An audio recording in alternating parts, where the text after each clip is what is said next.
Assalamualaikum warahmatullahi wabarakatuh. Bismillahirrahmanirrahim. Nahmaduka ya ghafuru ya syakuru. Mashalli wa sallim barik ala sayyidina maulana Muhammadin wa ala alihi wa sahbihi asma'in nama ba'du. Kula niki cerita ibadah sing ringan-ringan mawon. Tapi dadekne mlebu swarga. Amin.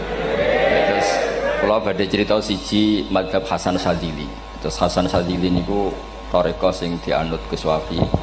Kula nggih beberapa kali dapat ijazah saking Mbah Mun, saking bapak kula. Di antaranipun nggih pesen teng Gus Wafi, sebagian lewat kula ziarah teng Baruzak nggih. Baruzak Termas. Abdul Hasan Asyadzili niku nate pas teng dalem ditamoni pemuda. Pemuda niku ngrutu. Di kampung kami banyak maksiat, di kampung kami banyak kesalahan. Niku sepundi? Jawab Abdul Hasan Asyadzili niku ringan. Sing jelas mboten sragen. Contohnya mboten sragen. Sakjane nggih persis, tapi zaman niku dereng ngeten sragen. Kok tenggen kula kathah maksiat ngeten-ngeten. Jawab Abdul Hasan Asyadzili enteng ngoten.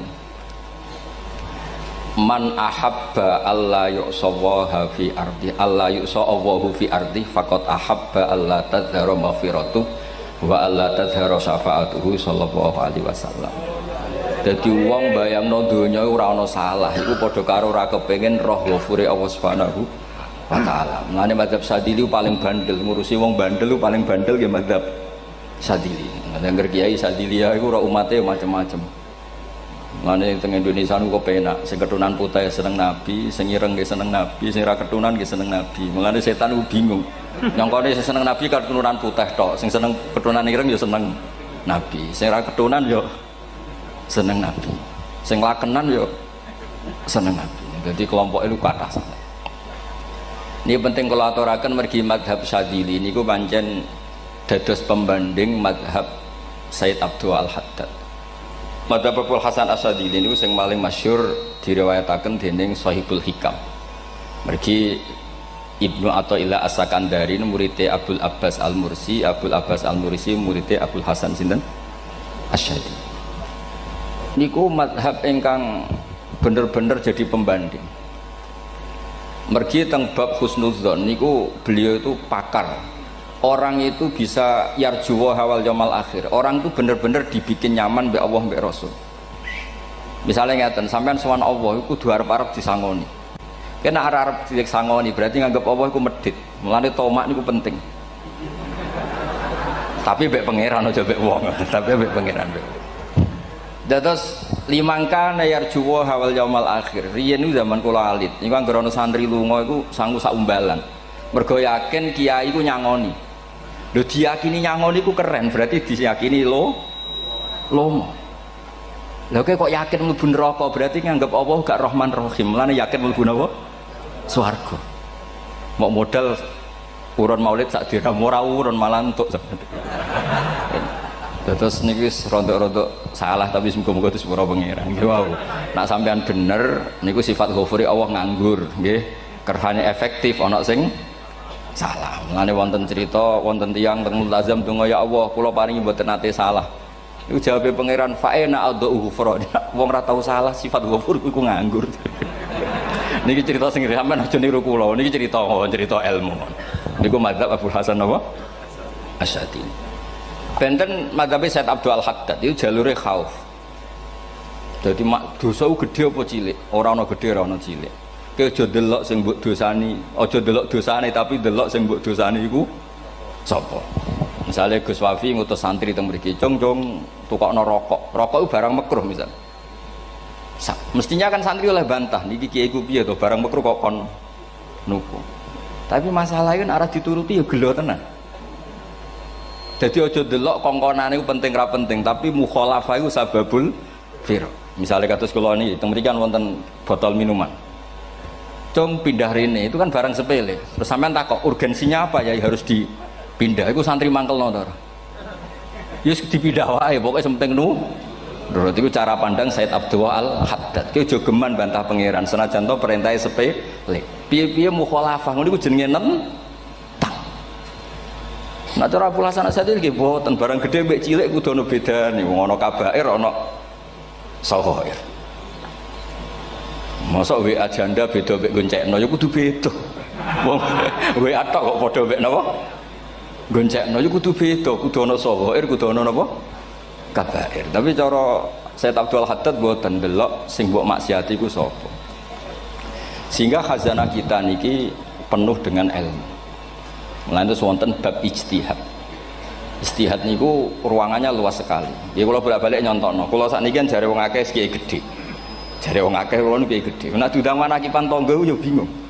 Ora teko sawane iki gedhe sombong diundang wong cilik ora teko. Teko iku mahjubno kiai sing ora tau pahayu. Wih bingung. Nyatane kula ora teko nggih do matur nuwun Gus. Athok kula mboten lakon. Nah kula teko kan mesti ordere teng kula mboten. Cara sing tok pitik gedhe nggih kula, salam templek gedhe nggih kula. Berhubung kula ora teko ngresgani tiyang kathah. Saiki misale wonten takok, kiai gedhe diundang musala cilik kesunatan teko apa makruh teko? Cara ijtihad, cara sampean makruh teko napa kesunat? Kula misale diundang ning Sragen ning musala Penceng. Kula niku sunat teko napa haram teko? Haram ya bener lagi haram ya. Setuju haram. Mergo mahjubno ya haram setuju. Itu ijtihad. Ijtihad itu ranahnya itu karena nggak bisa ditebak. Ijtihad itu nggak bisa ditebak. Kalau gak ada cerita kata tentang ijtihad, niki betapa umat Rasulullah umat sing bejo, pilihan-pilihan ijtihadnya dibenarkan. Masyhur tenggene cerita Bani Quraidah. Nabi ngendikan, engkau kue jogeman sholat asar kecuali sampai neng kampung Bani Quraidah. Ternyata kurang 2 kilo atau 3 kilo matahari itu mau terbenam. Sebagian sahabat sholat sebelum sampai Bani Quraidah karena takut sampai Bani Quraidah sudah kodok nopo asar.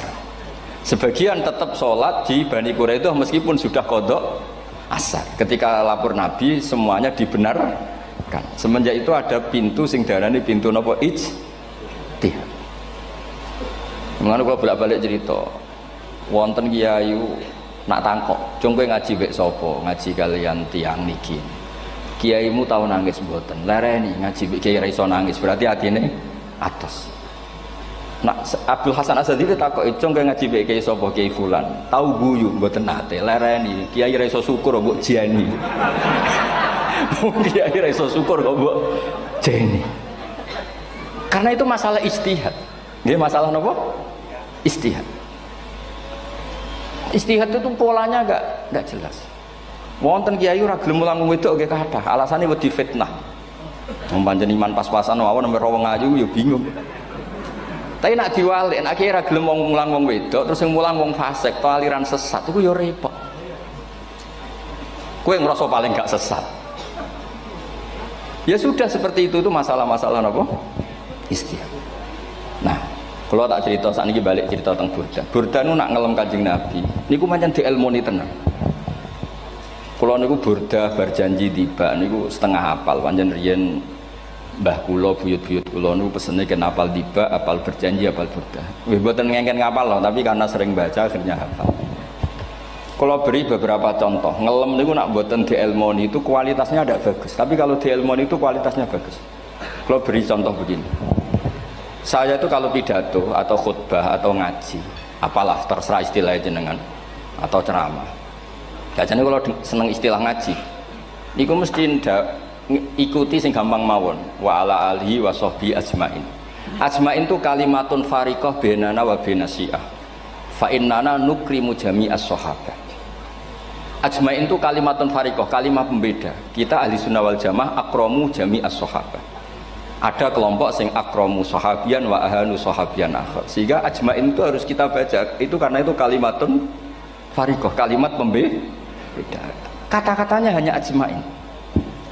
Begitu juga berjanji. Berjanji itu nak ngelem Nabi niku wa ba'du fa'aqul wa Muhammad bin Abdullah bin Abdul Muttalib wasmuhu Syaibatul Hamdi Humitat Hisaluhus Saniyah. Karena ketika Rasulullah memaklumatkan jadi Nabi itu problemnya itu nasabnya siapa? Orang-orang yang di Palestina, di Israel, di Yordan, di Syam kalau dulu itu alamatnya Nabi itu harus turunan Ibrahim. Ibrahim sementara orang Syam menurut pengetahuan orang-orang Yahudi Syam. Maka saya berjanji menunjukkan dulu kalau nasabnya Muhammad itu ini terus sampai warafuhu ilal khalili Ibrahim, terus ila dzabih Ismail nisbatu wa mun tamah. Terus setelah itu terus beliau ngendikan wa adnanu bila raibin inda dzabil ulumin sabiyah ila dzabihi ismail nisbatu wa mun tamam. Terus ketika berjanji di Karang itu sudah ada faham-faham yang seakan-akan babahnya Nabi itu ada masalah. Terus beliau ngendikan ini Syaibatul Hamdi, Sayyid Abdul Muthalib itu orang yang ketika buka Ka'bah, buka Zam-Zam, saurip-uripnya muji pangeran. Terus banyak lagi wasumi'a fi sulbihin Nabi sallallahu alaihi wasallam dzakarallaha ta'ala walab. Mbah yang ini bahkan dengar ketika Nabi masih di punggungnya membaca tasbih. Terus sampai fa'azim bihi min ikdin ta'allaqat kawakibud durriyah wa kaifala wa sayyidul akramu sallallahu alaihi wasallam wasitatuhumun. Nabi itu orang suci, makanya harus lewat rahim yang suci, harus lewat bapak yang suci, mbah yang suci, sampai ila Khalilir Rahman Ibrahim alaihis salam. Makanya terus dinagumkan nasabun tahsibul ula bikhulau, terus tarokus sifaha falam yusibhum aruhu min adami wa ila abihi wa ummihi. Karena kabeh sonal ismihi, semuanya itu untuk menjaga asmane Nabi Muhammad sallallahu alaihi wasallam. Kemudian Burda membentuk itu dalam bentuk nazuman. Misalnya beliau ngendikan Rasulullah itu mutiara. Jadi ketika dakwah berpola ya baik, ketika tidak berpola juga baik. Beliau cara muji Nabi faddurru yazdatu husnan wa huwa muntazimun. Namanya mutiara ketika diuntai pasti sangat indah. Tapi terus-terusannya itu wale sayang kusu qadran ghairu muntazimi. Tapi namanya mutiara, mbok berserakan pun tetap indah. Jadi unik. Berarti ketika beliau uji Nabi dakwah tertib pernah. Sholat tuh harus begini, harus begini, harus begini. Beliau sholatnya tumakninah tertib. Tapi Nabi pernah sholat gak tertib. Duhur tuh 2 rakaat. Mana anak kiai rodok lalinan itu ya anak sana tuh. Duhur itu 2 rakaat. Tapi barokahnya Nabi duhur 2 rakaat diketahui cara sholat kalau salah itu gimana. Umpama Nabi sholatnya bener terus, itu akan kesulitan kita solusinya ketika ngalamin apa? Kesalahan. Makanya Nabi ngendikan ma kuntu ansa walakin unassali as-sunnah. Itu mestine ra tau lali, tapi didesain lali biar bisa jadi sunnah. Wonten tiyang salate suwi, maca surat Baqarah. Wonten tiyang badhe njupuk wedhuse lah cara Indonesia. Bareng kesuwen piambake mufaraqah. Walhasil Mu'ad matur Nabi, ini munafik di tengah-tengah sholat kok mufaraqah. Si penggembala unta ini juga ngeklaim, ya Rasulullah imam kita tidak benar, sholatnya kesuwen. Pikirannya wong ora bela imame. Ternyata Nabi gak belok sing ngangon. Afattanun anta ya Mu'ad. Wong imame wong seragen surat Baqarah. Wis pokoke kulhu wae. Jadi Islam itu segampang itu, semudah itu. Sehingga wonten tiyang niku isane maca kulhu, rakaat ula nggih kulhu, saniyah nggih kulhu, pokoke kulhu. Sampai sok makmume ku mangkel. Waduh, si imam iki gak keren, mosok main apa? Kulhu. Dilaporno, ya Rasulullah ini imam yang kau tugaskan di kampung kami niku amen maca kulhu mau. Ditimbali be Nabi, kenapa kamu baca kulhu terus? Li annaha sifatullah, karena itu sifatnya Allah. Maka saya senang mengulang-ulang sifatnya. Terus kata Nabi, saya barusan dikasih wahyu Allah bahwa Allah mencintai kamu karena kamu mencintai surat kulhu. Nah ini ijazah yang seragen ini gue apa? Nanti mau tiba mau idza samsu kuwirat bulet neng tengah. Jajal ampun aku tak tes sak niki. Kiai paling pinter teng seragen kan mau idza samsu kuwirat di depan umum. Mungkin nak dhewean roh tapi nang ngarepe Habib doa ngarepe Gus Wafi meriang nak muntir. Wah, ngoten niku kula ndek kanca niku imame level desa, bareng imami teng kecamatan salat Id. Mersiapno surat Tabarakalladzi biyadil mulk. Suwengi diapalo lanyah sampai ambeke hafid. Niku nyatane nggih malah klirune fatal, malah lali ra maca Fatihah. Saking semangate ben ketok imam keren maca surat napa? Tabar. Jadi yo ribet. Terus kula suwun seneng Nabi niku kados senenge para ulama. Niku nak nyipati Nabi niku gampang. Kula niki beto kitab Saraipun Burdah kalian Saraipun Barjanji. Niku kalau ngelem Nabi niku sederhana sebenarnya. Tapi itu yang mengena. Bisa ulang lagi niku sing mengena. Misalnya dawe Imam sing aran Risalah Qusyariyah. Tegene Bukhari ini cerita Bukhari. Nanti semua Nabi ketika di akhirat tuh nafsi. Jadi roh prahara kiamat itu pun gak dinyali mau muni nafsi. Nabi ini jak kober ngendikan ummati umat. Ketika semua nabi ku pelo wis ra iso muji pangeran, Nabi Muhammad di depan Allah tesih saged muji. Fa ahmaduhu bima hamida allamani ha rabbi. Ketika nabi lain sudah tidak punya nyali bilang alhamdulillah, Rasulullah masih punya nyali bilang alhamdulillah. Sehingga fa Muhammadun ahmadu min ghairi. Hampir semua ulama ngendikan ahmadu yang Muhammad itu af'al tafdil. Fa Muhammadun ahmadu min ghairi. Ketika nabi lain sudah tidak bisa atau tidak punya nyali memuji Allah, Nabi Muhammad masih berani memuji Allah ketika mahsyar. Karena logikanya begini, kira-kira pikirannya nabi-nabi ini wis kiamat, berarti amal wis ditutup lah, buku wis tutup. Tapi tak pikirannya Nabi Muhammad boten ngoten. Allah itu tidak diganggu oleh apapun, tidak kena atau tunduk sama konstitusi apapun. Sampean ra iso ketemu Allah, Allah nih pun akhirat, jenengan pun boleh macam-macam nih, mun tutup buku boten saged. Rahmatnya Allah tidak bisa dibatasi oleh akhirat. Saya ulang lagi, rahmatnya Allah tidak bisa dibatasi oleh akhirat. Makanya Nabi tetap berani mengajukan syafaat meskipun sudah finish, sudah akhirat sudah finish.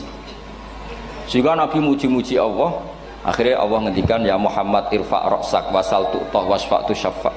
Sudah Muhammad, kamu minta apa tak kasih. Saatnya beliau minta hak napa? Syafaat, disebut maqamam mahmud. Dan ini kula waos kitab kersane orisinil niki betapa sayangi Rasulullah SAW tentang kita. Ketika nabi lain tidak punya nyali kecuali mikir dirinya sendiri, jadi aku punya ngendikan nafsi-nafsi, Nabi Muhammad masih gak ada nyali ngendikan apa ummati. Itu bukti bahwa nabi itu nggak pernah nggak mikir umatnya. Wala sawfa yu'tika rabbuka apa? Fatartu. Ini nabi cek jawab, fa la ardo wa wahidun ummati finnar. Kalau engkau memberi saya sampai saya puas, maka saya tidak puas dan satu dari umatku masih menjadi ahli neraka. Ini kalau waos nak sampean orang nangis kebablas. Ini cerita betapa Rasulullah SAW. Niki jarang tiang maos niki gini. Niki kalau waos kersane tambah mahabbat dengan Rasulullah SAW. Dados niki kalau cerita. Ketika Rasulullah ketemu pangeran teng Sidratil Muntaha niku diredaksekno burdah nggih diredaksekno burdah fa khustaqulla fakharin ghaira mustarakin. Engkau mendapat kehormatan yang tidak tersaingi. Fa khustaqulla fakharin ghaira mustarakin. Jadi engkau mendapat kehormatan yang tidak akan tersaingi wa justaqulla maqamin ghaira mustahami. Utawa khustaqulla maqamin ghaira mustahami. Dan engkau mendapat satu derajat yang nggak mungkin tersaingi. Mustaham itu nggak tersaingi lah. Walhasil ternyata derajat itu apa? Gini ku ketika Rasulullah ketemu Allah Ta'ala teng Sidratil Muntaha niku Sayyidah Aisyah radhiyallahu anha tangklet, ya Rasulullah mal ladzi auha ilaika rabbuk idz qala fa auha ila abdihi ma auha.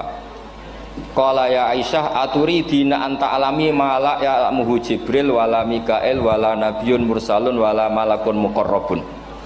Nggih, Aisyah, bagaimana mungkin kamu tanya sesuatu yang bahkan Jibril itu tidak tahu, Mikail itu tidak tahu, dan semua malaikat yang dekat maupun nabi yang jadi rasul semuanya tidak tahu hubungan saya, kedekatan saya dengan Allah membicarakan apa. Niku sing dimaksud burdah kaima tafuza biwaslin ayya mustatarin wonten sing maca ayyi mustatarin anil uyuni wasirrin ayya muktatamin. Jadi nabi ketika ketemu Allah di Sidratil Muntaha itu ada misteri yang hanya nabi yang tahu. Nabi niki ibu-ibu harus bangga Sayyidah Aisyah jenenge bojo wani tanglet. Ambek nabi itu sing ngeles. Itu rahasia yang Jibril saja tidak tahu, Mikail saja tidak tahu, masa kamu tanya. Niki khase wong putri ini. Ya Aisyah, as'aluka bi Abi Bakrin ilama a'lam tani. Gimana cara Jawa tak kadak nomor tuamu nak gak gelem cerita. Terus kunane kuno niku nggih wong wedok niku saged ngancam niku. Dadi kamane wis ngancam. Aku lapor bapakku, aku digo mulih sampean rati bojo kabare. Ya rada ribet jenengan ngadepi wong wedok niku rada ribet. Terus faqala akhirnya Nabi cerita, tapi ya tentu tidak semuanya diceritakan. Inni lama kuntu qaba qausaini qultu Allahumma innaka adzabta al umam ba'duhum bil hijar wa ba'duhum bil masih. Oh ya, ini halaman 63 62 teng kitab Khasyatul Bajuri alal Burdah. Ya, kitab Hasyatul Bajuri alal Burdah. Ya Allah, Engkau menyiksa umat-umat sebelum umat saya, sebagian bil hijarah wa ba'dum bil mashi wa ba'dum bil khosfi. Fama anta fa'ilun bi ummati. Lalu yang akan kau lakukan untuk umatku itu apa? Reputasi jenengan sama orang-orang yang durhaka itu selalu menyiksa. Ada yang pakai batu, yang likuifaksi, ada yang pakai ini. Mosok umatnya kekasih jenengan podo ngoten. Berarti Nabi ku pun nego lah. Nego supaya enggak sama. Faqala unzilu alaihimur rahmah min ananis sama wa ubaddilu sayiatihim hasanat. Saya ndak seperti itu dengan umatmu. Waman sa'alani a'taituhu waman tawakkala saterusé. Terus wa fid dunya asturu alal usad wa fil akhirah usyaffi'u kafihim. Orang-orang yang masih maksiat di dunia tak kasih hak tobat, dan nanti di akhirat tak kasih hak syafaat. Engkau tak kasih hak syafaat. Mulane ini penting dingertosi bilih ukuran Nabi baik itu gampang nak sampean ngaji ngangge ilmu. Syafaati li ahlil kabair min ummati. Sok syafaatku kanggo ngomong sing salah akeh. Wong Nabi ku ora melok dosa kok mikir nyafaati. Nek rapi-apike wong ora mungkin. Wong sing dosa iku sampean, sing salah sampean, sing mikir solusine Kanjeng Nabi. Lho wong kok apikane ngono iku gak mungkin ta wong piye. Wong sing salah ku sampean, sing diutang yang sampean, sing kasus ku sampean, sing mikir Kanjeng. Nah itu cara ulama ngelem Kanjeng Nabi. Mulane khodam tuhu bimatihin astaqilu bihi dzunuba umrim madha fi syi'ri wal khodami. Dadi aku ngelem Nabi iku sebagai bentuk ngelem sing dadekno dosaku ben disepuro pangeran. Misalnya kita suka Alphard, muji Alphard, suka Innova, muji Innova, suka kebun, muji kebun. Sing ribet tuh nak suka hewan, seneng kucing nggak ngelem kucing. Lu bareng ngelem Kanjeng Nabi kok ora iso. Lane jari Burdah, aku iku ngelem apa tau iso, mosok aku ora tau ngelem Kanjeng Nabi. Makanya terus beliau hidupnya, kemampuan syairnya didedikasikan hanya nggo ngelem Kanjeng Nabi Muhammad sallallahu alaihi wasallam. Makanya terus ngendikan wa huli kholasi khaira multazim. Saya dedikasikan kecerdasan saya untuk ngelem Kanjeng dan Nabi, dan itu solusi terbaik. Lalu nak ngelem Kanjeng Nabi kadang kebablasan, sampai dikritik banyak ulama karena kebablasan. Gini masyhur beliau ngendikan wala yadi ka rasulullah jahu kabi idzal karimu tajalla bismi muntaqimi. Wonten naskah sing tahalla duga wau teng mriki diwaos napa tahalla napa tajalla Gusti. Tahalla ya. Wonten naskah tahalla wonten tajalla. Artosipun ngeten. Ya Allah, nabimu ini engkau gelari nabi yang ar-raufur rahim, sebagaimana yang sering disebut Habib Ali Al-Habsyi. Jika nabimu itu ar-raufur rahim, maka ketika engkau mau menyiksa saya dengan atas nama engkau al-muntaqim, zat yang tukang nyiksa, yang menyiksa, maka gelar engkau kepada nabi yang ar-raufur rahim itu kamu kemanakan? Jenengan kudu konsisten, terus kadung ngarani nabi ini jenengan raufur rahim. Maka sifat jenengan yang muntakim jangan pakai dulu, karena saya ini umatnya Nabi yang kamu beri gelar Raufur Rahim. Paham tak jenengan? Maksudnya ya ojo sida nyiksa wong kadung mbok arani Raufur Rahim. Dadi wala yadi ka Rasulullahi jahu kabi idzal karimu tajalla ta tahalla bismimun takim. Terus sekarang Burda jenenge Muhammad. Allah kadung janji wong sing jenenge Muhammad ora bakal disiksa. Sebetulnya maknanya ya Muhammad Sayyidul Anbiya nih. Tapi ketika ono panggilan Muhammad ke depan, Muhammad gak boleh disiksa. Jeneng kula nggih Muhammad. Terus Burdanu saking yakine ngendikan fa innali zimmatan minhu bi tasmiyati Muhammadan wa wa afal khalqi biz zimman. Gusti jenengan kudu eling nami kula niku Muhammad. Wong sing jenenge Muhammad itu ora oleh disiksa. Padahal maksudnya ora oleh disiksa kan Kanjeng Nabi Muhammad, tapi piyambake namine Muhammad. Terus ngendikan malih in ati dzamban fama ahdi bimun taqidi minan nabi wala habli bimun sorim. Gusti kula pun iman mbek jenengan. Iman itu nilainya tertinggi. Jenenge iman nilai tertinggi, maka iman nggak bisa dibatalkan hanya karena saya salah. Jadi pangeran kok diruwayu dipeksa kudu ngakoni nek dene umat Rasulullah sallallahu alaihi wasallam dan in ati lamun nekani ingsun dzamban ing dosa. Fama ahdi bimuntaqidin, maka perjanjian saya dengan engkau tidak boleh dibatalkan. Itu termasuk hebatnya umat Rasulullah sallallahu alaihi wasallam, apapun salahnya niku tetap diakoni umat Rasulullah sallallahu alaihi wasallam. Mergo termasuk kelebihan Nabi niku gadah hak napa? syafaat. Nggih eling-eling termasuk kelebihan Nabi gak ada hak napa syafaat. Meskipun kita tetap khawatir jenenge dosa nggih istighfar, tapi aja dadi putus asa mergo napa in anti dzamban fama ahdi bimuntaqidhi minan nabiyyi wala habli bimun sorim. Terus niku cerita-cerita madhe ulama teng Rasulullah sallallahu alaihi wasallam. Mereka milih kata-kata sing wong apik eling terus. Nggih eling terus. Wau kados wau fadurru yasdatu husnan wa wa muntazimu wa laisa yang kusu qadron ghairumun. Jadi dulu tuh pernah ada faham-faham sing cara zahiri hadis iku abai nabi itu seperti ini cara zahiri hadis. Tapi ahli sunnah wal jamaah terus di pendapat bapak nabi iku min ahlil jannah. Mergo apa? Wa kaifala wa sayyidul akramu sallallahu alaihi wasallam wasitatul muntaqah. Nabi itu orang suci, pasti lewat rahim-rahim yang suci. Minal aslabi thahira ilal arhamiz zakiyatil fakhirah. Itu logika yang dibangun. Sehingga terus mantep baru kayak wau mau sedibak mau berjanji kiyakinan wong Islam an-nabi min abihi wa ila jaddi sampai Adam niku kabeh tarokus sifaha falam yusibhum aruhu min adami wa ila abihi wa umri. Begitu juga masalah iman. Soal misalnya ada pertanyaan ilmiah, lalu Ibrahim gimana? Karena nanya Azar itu kafir.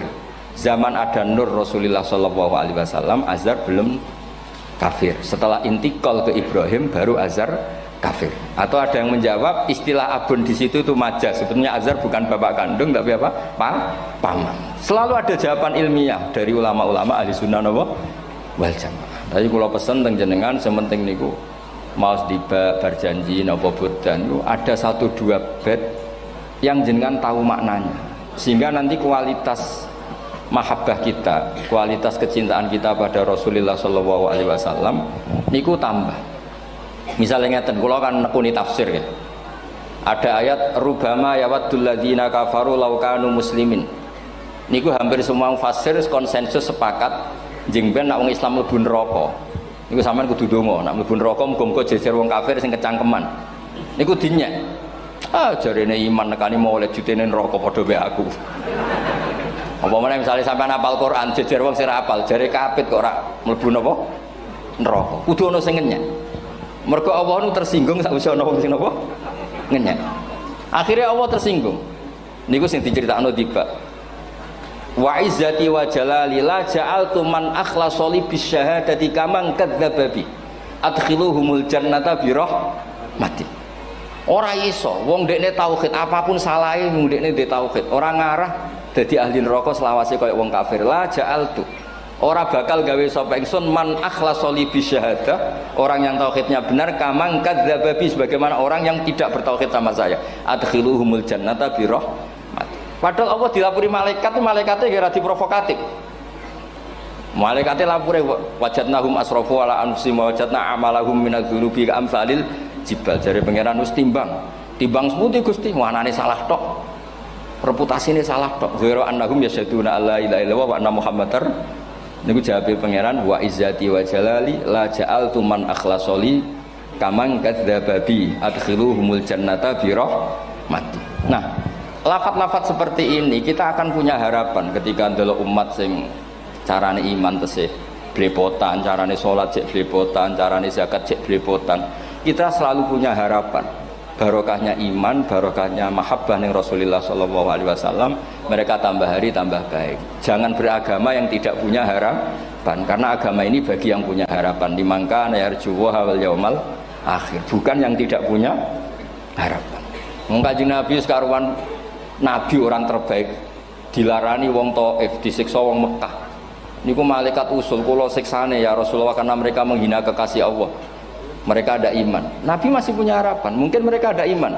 Tapi asawah ayyukhrija bal arju ayyukhrijawah min aslabihim may ya'budu wa la yusyriku bihi syai'an. Anak bapak orang iman, aku cek di harapan anak putune iman. Dan sedekah Rasulullah sallallahu alaihi wasallam. Saniki kata bapak era poso, anaknya melok TPQ, bareng poso juk gendong, akhirnya bapak izin melok poso.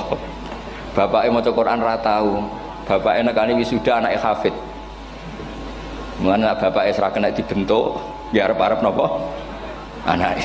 Nah anake ora kena dibentuk ya arep-arep putune nganti Imam Mahdi turun nang ngoten mawon. Pokoke agama niki limangka nayarjuwa wal yaumal akhir. Terus kula suwun sak napa madzhab Abdul Hasan Asyadzali. Nggih pancen madzhab niku kathah, tapi kula suwun agama teng zaman akhir dawuh Mbah Mun kudu kathah rojae. Nggih mergi walladzina amanu asyaddu hubbal lillah. Dawuh Imam Ghazali ar-roja yuqaddam alal khauf. Mergo roja dadekno mahabbah. Orang yang punya harapan itu lebih mudah mahabbah. Dan hubungan kita dengan Allah itu hubungan mahabbah. Ini ku walladzina amanu asyaddu hubbal lillah. Saman roh anake wakal kok hubungane putus asa mesti maksudno. Tapi nek hubungane iso wae saiki nakal so ben gak. Iso wae saiki goblok so ben gak. Senajan to so ben ra terbukti lah, penting hidup itu ada harapan. Guys, penting hidup itu napa? Ada harapan. Kata ulama ngendikan afdhalul ibadah intizarul farad. Apa-apa ibadah selalu punya napa?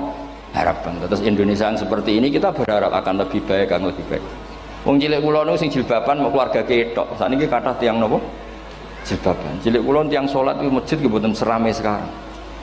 Sampeyan ra iso grutu, tapi salat tok tapi atine ngene-ngene.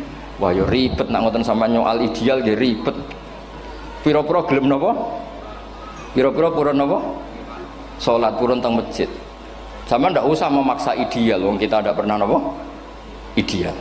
Terus kula suwun cerita-cerita teng tiba teng berjanji bahwa Nabi sahibus syafa'ah. Nabi nu tiyang sing peduline napa ummati. Jadi ketika Nabi lain mboten gadah nyali ngadepi hisab, ngene iku do muni nafsi, Nabi tesih gadah nyali mikir umate ngendikan mati. Carane apa? Muji pangeran bimahamida allamani ha rabbi. Lane dawuh iki teng ulama-ulama dawuh fa Muhammadun ahmadu min ghairi. Makanya summiya Muhammadan mergo li annahu satu wasammihi idza wada'atihi Muhammadan li annahu satu madun apa? Ubah wa summiya Ahmad li annahu ahmadu min ghairi. Ini hampir semua ulama ngendikan ketika teng mahsyar semuanya Nabi gak punya nyali untuk matur minta sama Allah. Mergo wis kiamat berarti wis finis. Nabi tesih ada pikiran Allah itu tidak terhalangi oleh kiamat, Allah tidak terhalangi oleh akhirat, Allah tidak bisa dihalangi apapun. Sehingga Nabi tetap wani njaluk pangeran. Berarti mujine Nabi ku lebih tok karena tahu Allah itu tidak terbatasi. Nah karena Allah tidak terbatasi, podo-podo Allah wapian, wis tak jaluk kanggo umatku sing mati alat tauhid. Berhubung Nabi ngoten terus Allah ngendikan ya Muhammad irfa ra'sak napa wasal tu'tah wasfa tusaffa. Muhammad kepala kamu angkat, kamu minta apa saya turutin. Terus Nabi minta hak napa? Syafaat. Seseorang bertobat. Dulu umatnya Nabi Musa ada yang menyembah anak sapi, ijel itu, harus tobat. Itu tobatnya ekstrim betul. Kalau tobat sekarang kan cukup istighfar sama istighosah. Kalau dulu enggak, liyak tulal bari umingkum al mujrimah, yang terbebas dari dosa menyembah anak sapi, membunuh yang terlibat atau pernah menyembah anak sapi. Makanya ayatnya apa? Fatubu ila bari'ikum faqtulu anfusakum. Ya, jadi orang-orang yang pernah menyembah anak sapi itu tobatnya apa? Faqtulu anfusakum. Sebab itu semua ulama berkewajiban menerangkan nasa mansuh. Sampai Sayyidina Ali suatu saat ada mubalek atau ustadz itu ngajar di masjid, ditanya, kamu tahu nasa mansuh enggak? Enggak tahu. Terus kata Sayyidina Ali, berhenti jadi mubalek, lisensinya dicopot. Dicopot, kemudian halakta wa ahlakta, kamu rusak juga merusak. Kenapa demikian? Logikanya begini, semua nabi itu kan panutan. Saya ulang lagi ya, semua nabi itu panutan. Tapi kalau kamu tidak tahu nasaman, so jangan-jangan kamu ikut nabi sebelum kamu, yang nasahnya itu syariatnya sudah apa? Mansukhoh, sudah di nasah. Itu kayak kasus Sunda Wiwitan ini. Itu gak mau punya Nabi Muhammad karena kurang keren, kurang sepuh. Nabinya langsung Nabi Adam. Resikonya adalah beberapa aliran sesat itu, aliran yang kurang benar itu, zaman Nabi Adam kawinan otomatis sama saudaranya. Lalu masa sekarang kita membolehkan kawin sama apa? Kalau sama Nabi Adam mau tidak mau. Karena yang cowoknya ya bin Adam, putrinya binti Adam. Lalu Allah bikin satu sunnah yang suami istri itu harus beda, yaitu satu kandungan itu melahirkan satu pasang. Dan mulai dulu memang pasangannya orang jelek itu orang cantik. Makanya agak sial itu yang perempuan-perempuan itu. Memang mulai dulu gitu kalau cantik itu kesunatannya dapat jelek. Gitu. Nanti sama-sama masuk surga karena yang cowoknya ibadahnya syukur, yang ceweknya sabar. Gitu. Itu nanti sama-sama. Nah kebetulan si Qabil itu ganteng sekali Qabil. Berpasangan dengan Labuda itu jelek gembrot, pokoknya tidak cantik. Enggak lah, kebalik. Qabil itu berpasangan sama Iklimah. Jadi Qabil ganteng, punya adik kandung namanya Iklimah itu cantik sekali. Yang Habil itu rapati apa? Berarti yang Habil apa? Ya rapati ganteng, berbarengan dengan Labuda juga rapati cantik. Nah karena tadi ya berarti Qabil bareng siapa? Iklimah, Habil, Labuda. Maka untuk kawin ini nggak boleh satu kandungan. Jadi dulu karena nggak ada perbedaan ibu bapak mau tidak mau beda, yang penting beda. Yaitu akhirnya apa? Qabil dapat Labuda, yang Habil dapat Iklimah karena beda kandungan. Itu sudah cukup. Nah, akhirnya kan nggak terima si Qabil. Masa orang ganteng dapat orang jelek. Jadi mulai dulu itu maunya orang ganteng ya dapat orang cantik, nggak terima. Tapi Allah ngatur seperti itu. Akhirnya terjadi percekcokan. Nah, dulu itu semuanya itu religius sehingga ukuran percekcokannya masih religi, yaitu ya gini saja, kita ngadakan kurban yang diterima itu yang menang. Ya ternyata dalam kompetisi itu yang menang siapa? Habil. Akhirnya Habil jadi menikahi siapa? Iklim. Kalau sekarang kompetisinya kan siapa paling kaya ya menang, lebih gampang. Nah kemudian bayangkan misalnya, ya saya ini menerangkan asa mansuh. Kita semua sering ngomong, sering berkoar-koar, sering menyarankan atau mewajibkan para nabi itu panutan dalam semua perilakunya.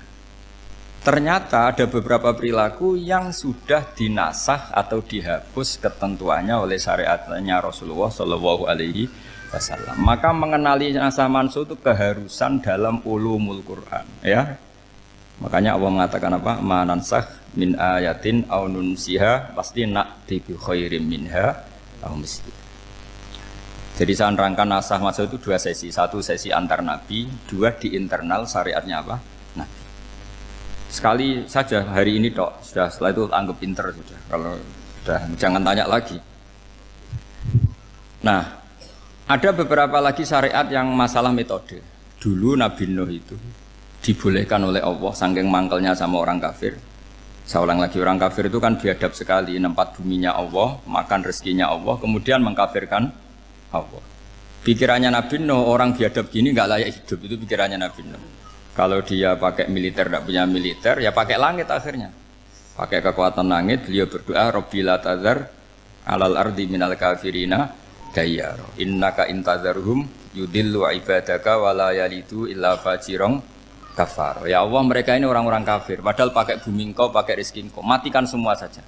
Jangan sisakan satu pun. Karena kalau masih sisa, nanti anak turunnya ya gitu. Gennya gendo ya pasti melahirkan gendo. Gen wala yalidu illa fajirong kafar. Kalau kamu sisakan pasti melahirkan generasi gendo lagi, kafir lagi. Dituruti sama Allah. Kecuali orang 80 yang ikut Nabi Nuh. Nah orang 80 yang ikut Nabi Nuh ini selamat karena iman. Maka generasi yang sekarang ini termasuk saya semua ini semuanya turunan orang iman. Maka kita ini punya dua status. Satu, Allah kadang manggil kita ya Bani Adam karena faktanya kita turunan Nabi apa? Adam. Panggilan kedua adalah Zurriyataman hamalna Ma'anu, orang-orang sekarang itu pasti turunan orang yang ikut perahunya Nabi Nuh. Jadi nasab kita ini sudah steril, sudah tidak ada nasab lewat kafir karena yang kafir sudah habis. Semua orang sekarang itu turunan Nabi Nuh, yaitu disebut apa? Dzurriyyataman hamal nama. Yaitu sekitar orang 80. Nah, oleh Allah Subhanahu wa taala syariat seperti ini pernah dituruti, yaitu akhirnya mereka mati semua kecuali orang 80 yang mukmin. Tapi uniknya Allah apa? Era Rasulullah Shallallahu Alaihi Wasallam, Nabi kita Nabi Muhammad itu diutus rahmatan lil alamin. Ketika Nabi didustakan, diusir, disakiti, malaikat gunung, beberapa malaikat yang ahli adab spesial eksekutor lah kira-kira gitu. Muhammad kamu bilang saja ke saya, kalau kamu ingin orang-orang Mekah Abu Jahal CS, saya hancurkan. Tapi apa kata Nabi? Saya berharap kalau mereka belum iman, anak cucunya iman. Karena bagaimanapun sperma ya atau calon bayi atau calon keturunan itu kan ada fi aslabir rijal atau fi zuhurir rijal. Jadi kalau dalam ilmu agama itu gen manusia itu disimpan di zuhurir rijal di punggung lelaki. Nanti dipindah ke arhamin nisa. Logikanya gini. Ini dengerin ya. Logikanya gini, misalnya Abu Jahal. Abu Jahal itu di situ ada orang namanya Ikrimah. Itu anaknya Abu Jahal. Itu orang mukmin. Akhirnya ya jadi orang alim. Abu Lahab itu di rahimnya di punggungnya ada perempuan namanya Darrah. Akhirnya juga orang mukminah. Saya berikan contoh. Khalid bin Walid itu anaknya Walid. Walid itu musuh besarnya Rasulullah. Tapi di punggungnya ada orang bernama Khalid. Ini dengerin. Nah di punggung ini kira-kira Allah sudah tahu apa belum? Jawabannya sudah tahu. Artinya kalau ini mati atau kamu bunuh, kamu sebenarnya nggak bunuh orang kafir saja, bunuh calon orang mukmin yang sekarang masih bersemayam di punggungnya orang-orang kafir. Jadi bisa saja orang yang sedang kafir itu ada sekian calon generasi yang suatu saat mukmin. Itu syariat yang diajarkan ke Rasulullah SAW. Karena kasofnya Nabi, kasof itu satu kondisi di mana seorang Nabi itu dipertontonkan sesuatu yang nggak kelihatan. Itu dalam bahasa Arab kasof atau mukasyafah. Nabi dipertontonkan ternyata banyak orang kafir yang di punggungnya itu ada calon generasi mukmin atau muslim. Akhirnya Nabi nggak berani. Jangan bunuh.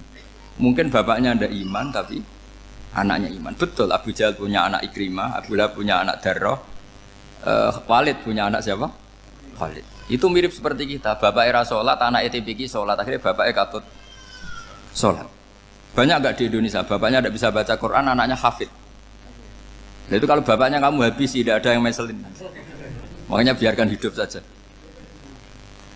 Nah, artinya gini, andai kan tidak ada ulama yang menerangkan nasa mansuh, dikira syariat Nabi Nuh itu abadan mu'abadat, selamanya lama. Sehingga main teror sama orang kafir sah berdasar Nabi Nuh. Padahal kita sudah ganti Nabi. Yaitu syariatnya Rasulullah SAW masyhur itu ketika Nabi ngendikan, saya tidak minta mereka dihukum, tapi ya Allah saya minta Allah mahdi qaumi fa innahum la ya'lamun. Mereka kafir itu karena tidak tahu. Sehingga ada periode. Loh kalau perang itu beda, perang itu konteksnya duel, itu tidak harus sama Abu Jahal, Abu Lahab. Ada penjahat mau bunuh kamu wajib perang enggak? Wajib. Penjahatnya meskipun muslim apa harus kafir? Meskipun muslim. Maka kata ulama fikih sebetulnya perang duel itu bukan syariat muslim sama kafir tok. Masih muslim sama muslim, misalnya ada orang mau merkosa istri kamu, terus dia pamit gini, saya muslim loh, beri hak loh. Enggak bisa.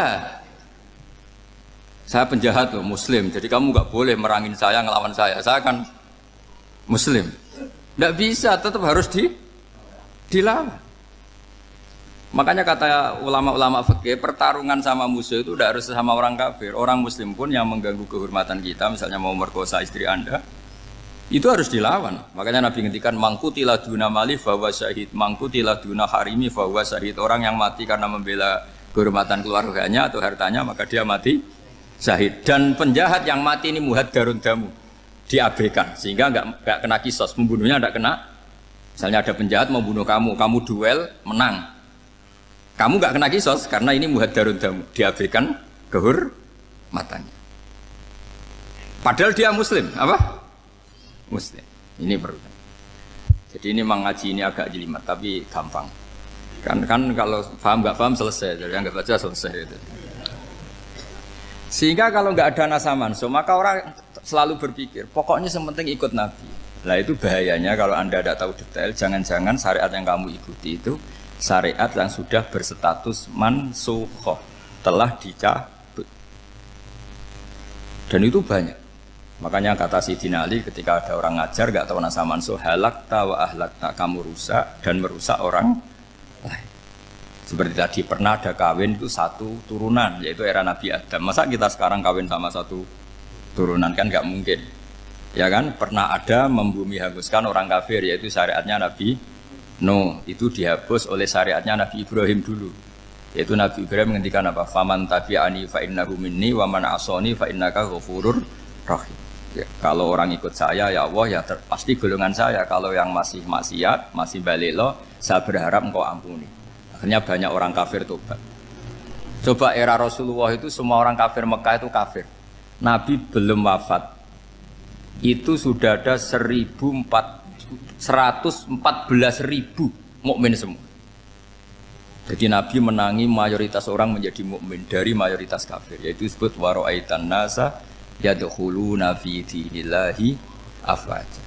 Andai kan Nabi Muhammad pakai syariatnya Nabi Nuh, bisa enggak mengislamkan orang sebanyak itu? Enggak bisa kan?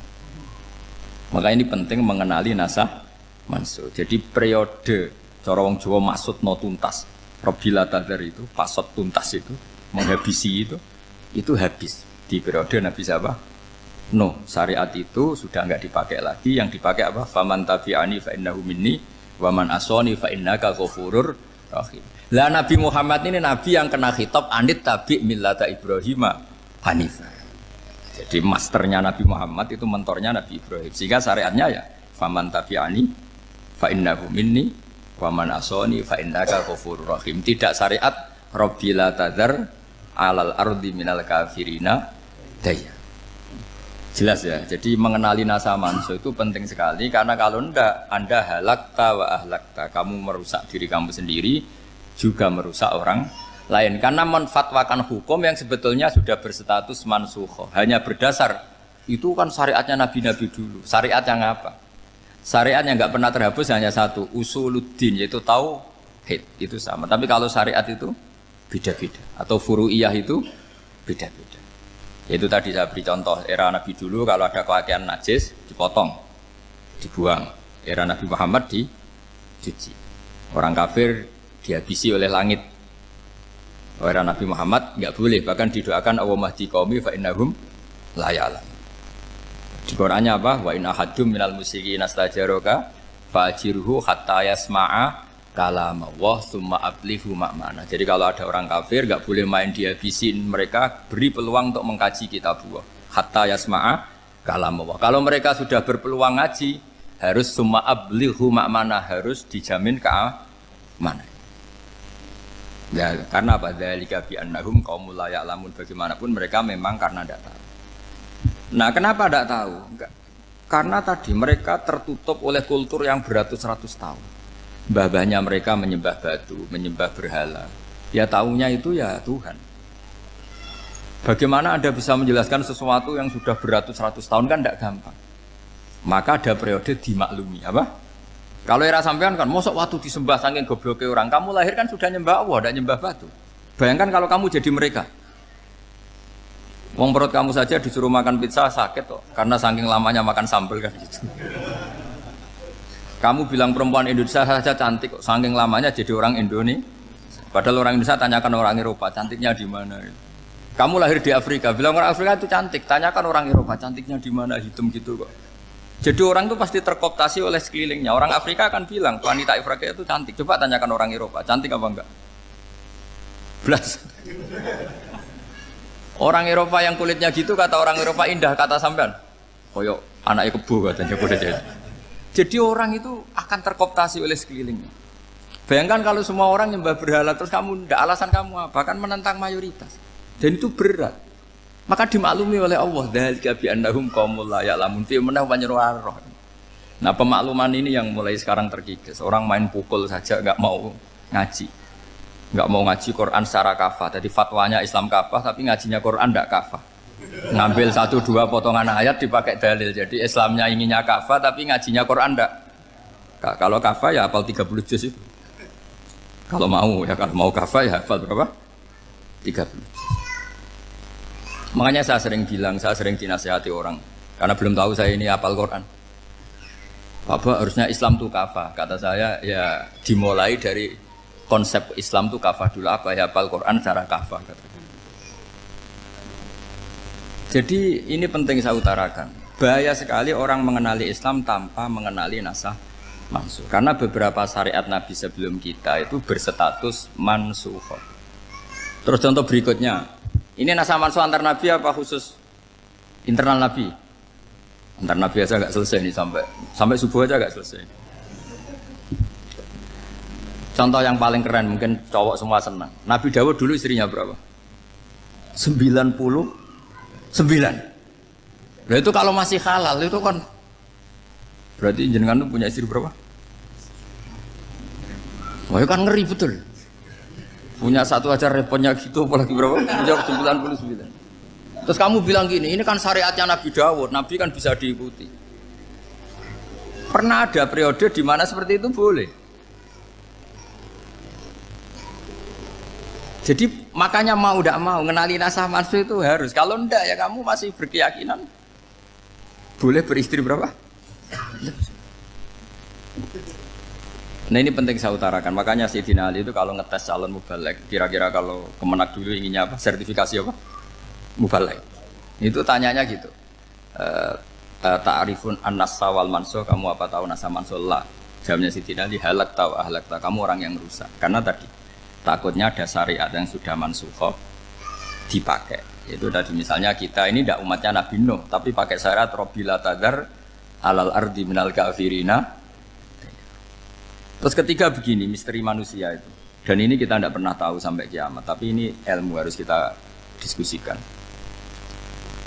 Misalnya saya ini namanya Bahauddin. Saya sekarang hidup sampai 2019 sekarang. Kan hanya Allah yang tahu berapa turunan saya sampai kiamat dan statusnya kayak apa. Donald Trump juga gitu. Donald Trump itu sekarang kafir, tapi kita tidak pernah tahu nanti turunan keberapa ada yang Muslim.